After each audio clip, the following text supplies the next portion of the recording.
সব পদ মিক্স করে এখন হলো পাতাকপি আর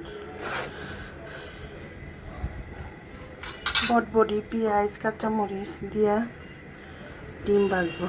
দুটা ডিম লইছি।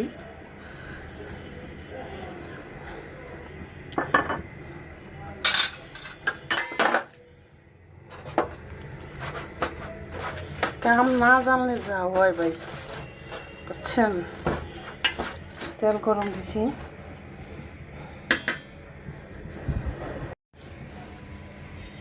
ডাইলা দিছি।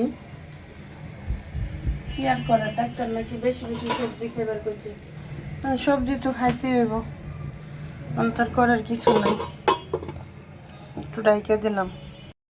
এই হলো আমার ডিম ভাজার ফাইনাল লুক, দেখছেন। উল্টাতে গিয়া ভাঙে গেছে ভাই বোনেরা রে, উল্টাতে গিয়া ভেঙে গেছে। এইটা হলো আমার ডিম ভাজার ফাইনাল লুক।